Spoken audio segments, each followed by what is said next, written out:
अस्सलामु अलैकुम वरहमतुल्लाहि वबरकातुह। मुहतरम नाज़रीन, उम्मीद है कि आप अच्छे होंगे। आज की इस वीडियो में ये सीखेंगे कि नमाज के जो भी फ़राइज़ है उनको छोड़ने से क्या नमाज होगी या नहीं होगी, या अगर फ़राइज़ में से कोई भी फ़र्ज़ छूट जाए तो उसको अदा करने का क्या तरीका है। इसी तरह से नमाज के वाजिबात में से भी कोई वाजिब चीज़ छूट जाए तो क्या नमाज होगी या नहीं होगी, या उसकी भरपाई करने के लिए कोई तरीक़ा है या नहीं है। तो चलिए नाज़रीन, वक्त ज़ाय किए बगैर शुरू करते हैं। नाज़रीन, फ़राइज़ छूटे या वाजिबात में से कोई वाजिब छूटे, इससे पहले तो आपको ये मालूम होना चाहिए कि फ़राइज़ क्या हैं और वाजिबात नमाज क्या हैं। अगर आप ये तमाम बातें जानना चाहते हैं तो फ़राइज़ और वाजिबात वीडियो बनी हुई है, वो वीडियो ज़रूर देखिए।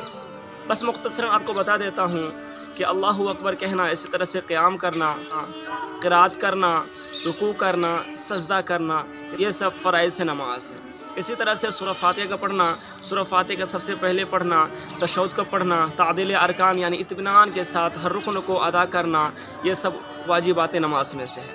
पहली बात नाज़रीन, अगर फ़राइज़ नमाज में से कोई भी फ़र्ज़ छूट जाए तो नमाज नहीं होगी। इसका मतलब ये है कि आप उस नमाज को किसी भी सूरत में अदा नहीं कर सकते हैं, बल्कि उस नमाज को अदा करने का तरीक़ा यह है कि आप वो नमाज फिर से यानी दोबारा पढ़ेंगे। जैसे क़याम करना नमाज में फ़र्ज़ है। अगर कोई शख्स बैठ के नमाज़ पढ़ता है, कोई उज़्र नहीं है फिर भी बैठ के पढ़ता है, तो इस सूरत में उसकी नमाज नहीं होगी।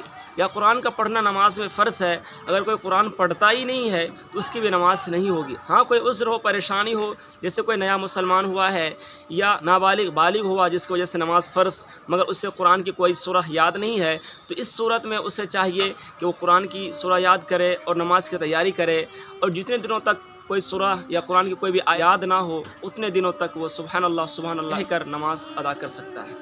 हाँ, जो शख्स कुरान की आयत पढ़ना जानता है या कुरान पढ़ना जानता है तो उसके लिए कुरान पढ़ना फ़र्ज़ है। अगर कुरान नहीं पढ़ेगा तो नमाज नहीं होगी। इसी तरह से नाज़रीन, नमाज में रुकू करना, सजदा करना, ये दोनों चीज़ें फ़र्ज़ हैं। अगर कोई शख्स रुकू नहीं करता है या सजदा नहीं करता, सिर्फ रुकू करता है या रुकू करता है मगर सजदा नहीं करता है, तो इस सूरत में भी उसकी नमाज नहीं होगी। अगर वो चाहता है कि उसकी नमाज अदा हो तो उसे फिर से दोबारा पढ़ना पड़ेगा और रुकू सजदा दोनों के दोनों करने पड़ेंगे।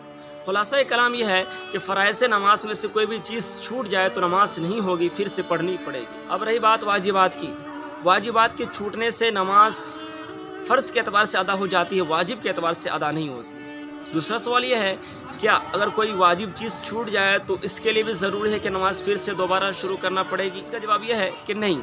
हाँ, वाजिबात में से कोई वाजिब चीज़ छूट जाए तो सजदा सहू कर ले। सजदा सहू करने का तरीक़ा यह है कि आप जब तशहुद पढ़ेंगे तो तशहुद पढ़ने के बाद एक तरफ सलाम फेर दीजिए, फिर 2 सजदे कीजिए, उसके बाद तशहुद, दुरूद शरीफ, दुआए मासूरा पढ़िए, उसके बाद सलाम फेर दीजिए। इससे कि वाजिबात में से जो वाजिब चीज़ छूटी थी उसकी भरपाई सजदा सहू करने से हो जाएगी और नमाज भी वजूबन अदा हो जाएगी।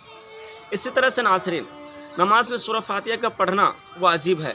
अगर कोई शख्स सूरह फातिहा नहीं पढ़ता, कुरान की कोई और आयत पढ़ता है मगर सूरह फातिहा नहीं पढ़ता है, तो उसकी नमाज वजूबन नहीं होगी।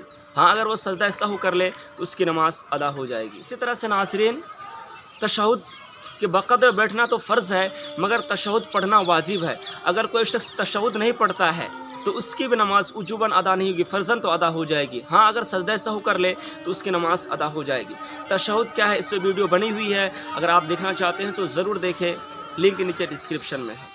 खुलासा कलाम नाज़रीन ये है कि फ़राइज़ में से कोई भी फ़र्ज़ छूट जाए तो नमाज फिर से पढ़ना पड़ेगी, और वाजिबात में से कोई वाजिब छूट जाए तो सजदा सहू कर ले। नाज़रीन, हमारी वीडियो कैसी लगी कमेंट करके ज़रूर बतलाइए। फिर मिलते हैं किसी अगली वीडियो में, तब तक के लिए अलविदा।